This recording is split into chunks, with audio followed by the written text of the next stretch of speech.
The Idries Shah Foundation podcast. Practical psychology for today. Featuring the works of Idries Shah, narrated by David Ault.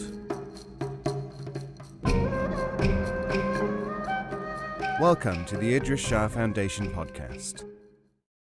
In this edition of the podcast, we will hear selections from World Tales by Idries Shah. This audio is made available by the Idries Shah Foundation. How evil produces evil. In the form of the Pardoner's Tale, this allegory is firmly rooted at the very base of English literature, through Geoffrey Chaucer's The Canterbury Tales of nearly 6 centuries ago. In the records of its transmission through several cultures, however, it enables us to study the preoccupations of each people employing it. In the ancient Indian form, it is presented to inculcate a moral. In its Arabian garb, and the Italian, the chief figure is Jesus, where the religious aspect is stressed. The Old German version is anti-Jewish, and the Florentine recension favours the wisdom of a hermit.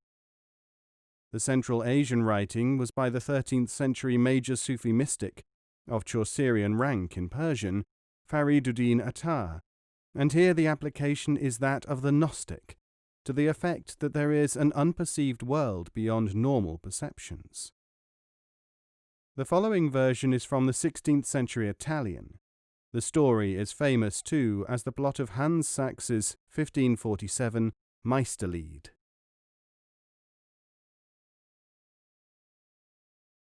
A certain hermit was walking one day in a deserted place, when he came across an enormous cave, the entrance to which was not easily visible. He decided to rest inside and entered. Soon, however, he noticed the bright reflection of the light upon a large quantity of gold within. The hermit, as soon as he became aware of what he had seen, took to his heels and fled as fast as he could. Now in this desert area were 3 robbers, who spent much time there so that they could steal from travellers. Before long the pious man blundered into them. The thieves were surprised, and even alarmed, at the sight of a man running with nothing in pursuit. But they came out of their ambush and stopped him, asking him what was the matter. "I am fleeing, brothers," he said, "from the devil, who is racing after me." Now the bandits could not see anything following the devout old man, and they said, "Show us what is after you." "I will," he said, for he was afraid of them, and led them to the cave, at the same time begging them not to go near it. By this time, of course, the thieves were greatly interested, and insisted that they should be shown whatever it was that had caused such alarm. "Here," he said, "is death, which was running after me." The villains were, of course, delighted. They naturally regarded the recluse as somewhat touched, and sent him on his way, while they revelled in their good fortune. Now the thieves began to discuss what they should do with the booty, for they were afraid of leaving it alone again. Finally they decided that one of their number should take a little gold to the city, and with it buy food and other necessities, and then they would proceed to the division of the spoils. One of the ruffians volunteered to run the errand. He thought to himself, "When I am in town I can eat all I wish. Then I can poison the rest of the food so that it kills the other 2, and all the treasure will be mine." While the rogue was away, however, his companions were also thinking. They decided that as soon as he returned, they would kill him, eat the food, and divide the spoils so as to gain the additional 3rd share that would otherwise be his. The moment the first thief arrived back at the cave with the provisions, the 2 others fell upon him and stabbed him to death. Then they ate all the food, and expired of the poison which their friend had bought and put into it. So the gold, after all, did indeed spell death, as the hermit predicted, for whoever was influenced by it. And the treasure remained where it had been, in the cave, for a very long time.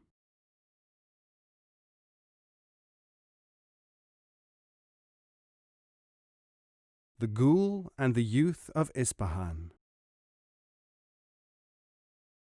Episodes from the English Jack the Giant Killer are found in favourite folk tales about encounters with ogres all over the world. In Jack, the giant roars fee-fi-fo-fum, or fee-fa-fum. And in the Indian version, the Rakshasas say fee-for-fum. The Albanian variant of this story is very close to that of the Norse Lad and the Troll, and the Sicilian Brave Shoemaker and the Giant is almost identical. Several incidents from Grimm's The Brave Little Tailor appear in this cycle of stories. It is known in South America, where the Chilean adaptation is that of Don Juan Bolondron. The following is the Persian recital, given by the Shah's personal storyteller to Sir John Malcolm. Parts of it may also be found in the Sanskrit 70 Tales of a Parrot, in the Nordic Edda of Snorro, and varieties have been noted in Cornwall and Kashmir. Once upon a time, there was a clever young lad of the ancient city of Ispahan in Persia. He was out one day when he came upon a ghoul, a sort of ogre giant, terrible in size and horrible in temper. "What can I do?" he asked himself. And well he might ask, for ghouls love to enslave and destroy people, and even eat them up. All that the young man, Amin the True was his name, had with him was an egg and a lump of salt, both in his pocket. Now, as everyone knows, the best form of defense is attack, so Amin approached the ghoul, which was looking at him with frightful fury, and said, "Ho, ghoul, let's have a contest of strength." For a moment the ghoul was puzzled, because human beings never spoke like that to him, and like all ghouls, he was not brilliantly intelligent. Then he said, "You don't look very strong to me." "I may not look strong," said Amin, "but have you not heard that appearances can be deceptive? Here is a proof of my tremendous strength." He picked up a stone. "Now I challenge you to squeeze water out of this."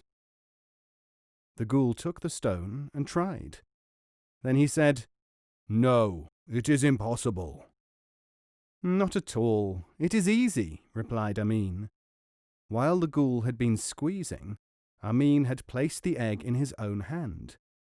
Now he took the stone in the same hand and squeezed. There was a crushing sound as the egg broke, and the ghoul saw what he thought to be the liquid from the stone running between Amin's fingers. And all this was done without Amin showing any sign of strain at all. Luckily, it was not completely light, so the details of what was happening were not entirely visible to the monster. Then Amin took up another stone and said, "There is salt in this one, just crumble it between your fingers." The ghoul looked at the stone and saw that it was quite beyond his power to crush it, and he admitted that he could not. "Oh, give it to me," said Amin. He took it into the hand in which he had already hidden the lump of salt, and crumbled the salt into the hand of the amazed ghoul. "Now," said the giant, "you must stay the night with me." And Amin agreed, for he guessed that he would always be able to get the better of him. When they arrived at the immense cavern which was his host's home, the ghoul threw Amin an enormous bag made from the hides of no less than 6 oxen, and said, "Go and fill this with water, while I make the fire ready to cook." He went away in search of wood. Amin wondered what he could do about the water, and then an idea occurred to him. He could hardly drag the bag more than a few feet, so he abandoned it and went down to the stream and started to dig a small channel. Soon the ghoul appeared and cried, "Why are you taking so long? Can't you lift a little bag of water?" "No, my friend," said Amin. "Since you are being so hospitable to me, I have decided to dig a channel to bring the water to you, so that you always have a supply. See, I have started already. There is no point in feats of strength for their own sake. That is just a waste of time and effort. The ghoul was hungry, so he said, "Leave the water, I shall carry it." And he picked up the bag as if it had been a feather and filled it at the river. "Finish the channel tomorrow, if you want to," he said. The ghoul ate a huge meal, and in the darkness of the cave, Amin pretended to eat as well. Then the ghoul pointed to a sleeping place and told Amin to lie down on it for the night. But there was a crafty look in the ghoul's eyes, and Amin placed a large pillow in the place where he should be sleeping and hid himself in a corner. A little before daybreak, the ghoul woke up. Seizing an immense tree trunk, he smashed it down on Amin's head. There was not even a groan, and the ghoul grinned as he thought that he must have crushed Amin to pulp. Just to make sure, he pounded the bed 7 times. Now the ghoul went back to sleep, but he had hardly settled himself again when Amin, who had crept back into his own bed, cried out, "Friend ghoul, what insect could that be which disturbed me by its flapping? I counted the beat of its wings 7 times. Although such things cannot hurt men, they can be disturbing to someone who is sleeping." The ghoul was aroused to such heights of fear at hearing that this was a man who felt a shattering blow, 7 blows, only as the wings of an insect, that he fled headlong from his cave, leaving Amin its master. Amin took up a gun which had been left by some victim of the ghoul and went out to scout. He had not gone very far when he saw the ghoul coming back. In his hand he held a large club, and beside him was a fox. Amin realized that the cunning fox had explained matters to the ghoul, but he was equal to the challenge. Aiming the gun, he shot it through the head. "Take that," he shouted, "for disobedience." To the ghoul he said, "That liar," pointing to the fox, "had promised to bring me 7 ghouls so that I might put them in chains and lead them back to the city of Ispahan, but he brought only you, who are already my slave." No sooner were the words out of his mouth than the ghoul took to his heels. Using the club to help him, he leapt over rocks and precipices, and he was soon far out of sight.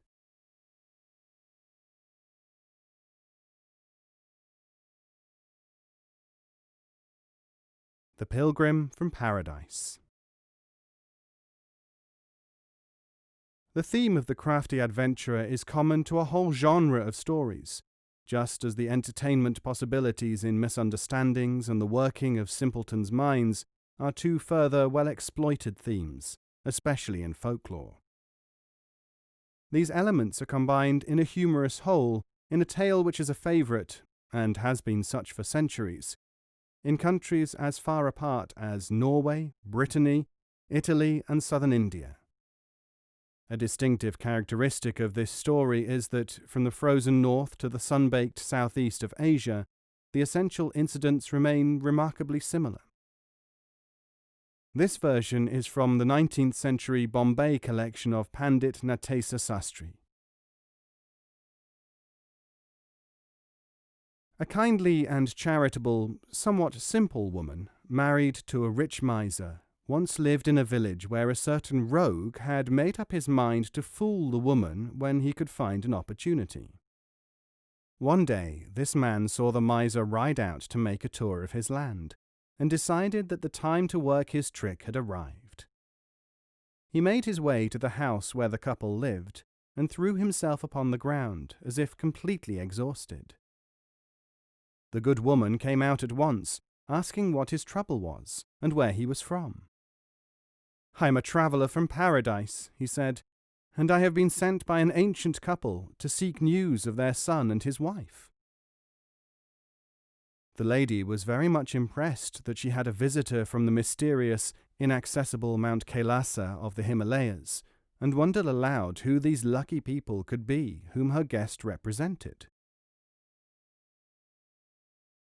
The villain gave the names of her husband's parents, whom he knew to be dead, and this, of course, only increased her interest.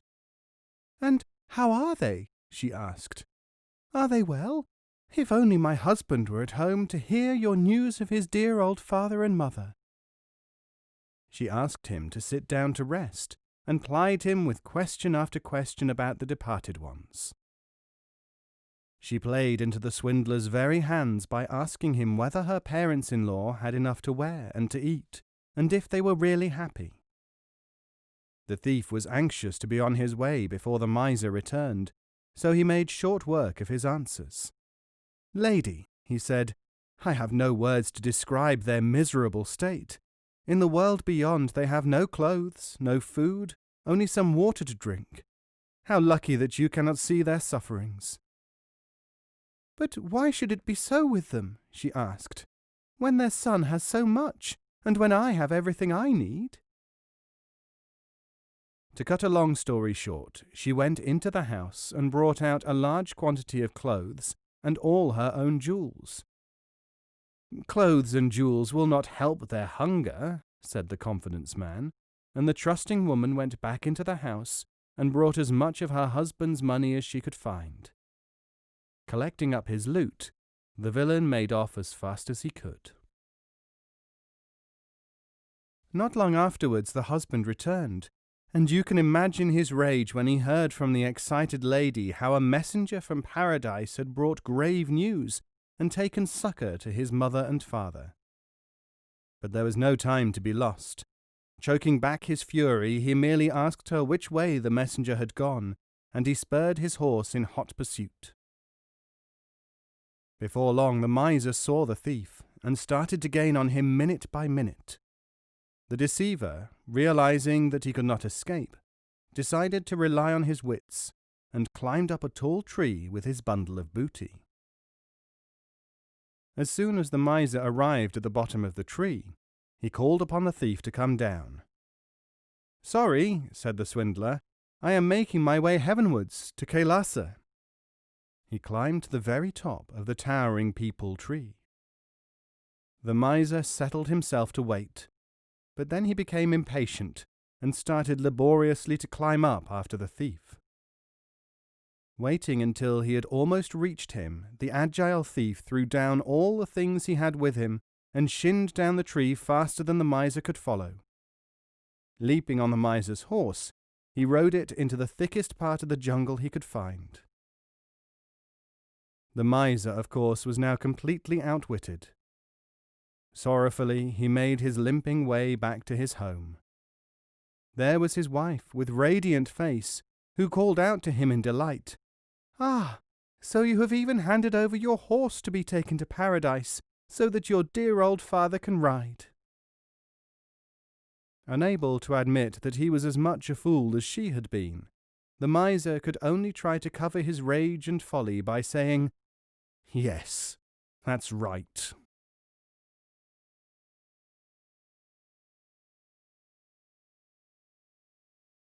The Blind Ones and the Matter of the Elephant. Reading the controversies of folklore scholars sometimes feels more like being on a battlefield than strolling in the groves of academe. Edward Clodd, 1840 to 1930, president of the British Folklore Society, insisted that folk traditions represented the persistence of barbaric elements until the present day. Rumpelstiltskin was an example of a primitive name taboo found in East Anglia, as Tom Tit Tot quite recently, and so on. Rabbi Moses Gaster of Romania, 1856 to 1934, another president of the same society, insisted, on the other hand, that tales were the last and modern development of folklore. Were these the only possible positions? No. According to a third president of the Folklore Society, Alfred Nutt, 1856 to 1912, sometimes it is, and sometimes it isn't. On the seashore we may pick up fossils, reaching back into a past incalculably remote. We may also pick up worn and rounded fragments of ginger beer bottles flung away perhaps only 6 months before. It all puts one in mind of an anecdote of the Eastern folklore figure Mullah Nasruddin.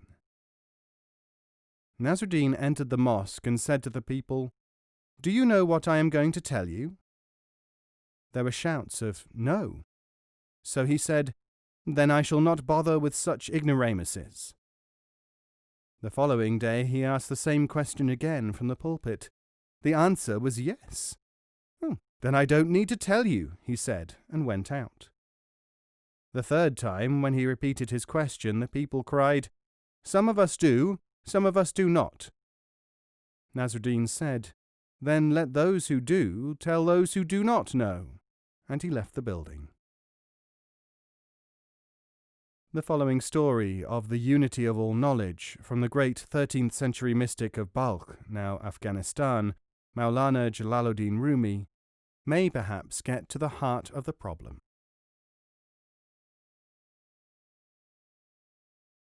Beyond Ghor there was a city. All its inhabitants were blind. A king with his entourage arrived nearby. He brought his army and camped in the desert. He had a mighty elephant, which he used in attack and to increase the people's awe. The populace became anxious to see the elephant, and some sightless ones from among this blind community ran like fools to find it. As they did not even know the form or shape of the elephant, they groped sightlessly, gathering information by touching some part of it. Each thought that he knew something because he could feel a part. When they returned to their fellow citizens, eager groups clustered around them. Each of these was anxious, misguidedly, to learn the truth from those who were themselves astray. They asked about the form, the shape of the elephant, and they listened to all that they were told. The man whose hand had reached an ear was asked about the elephant's nature.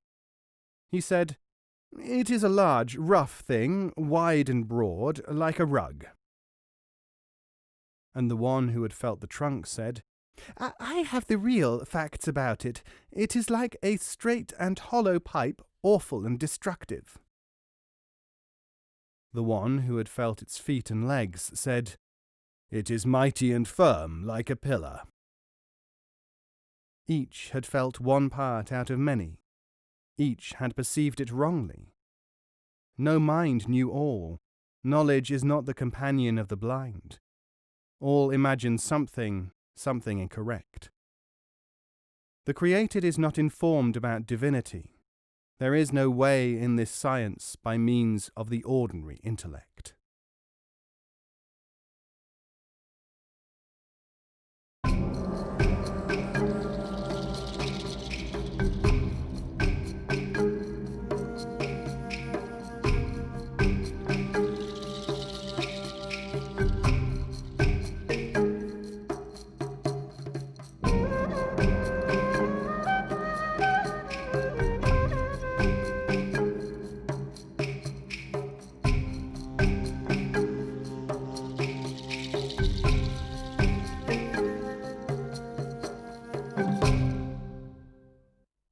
This podcast is copyright 2018, the Idries Shah Foundation.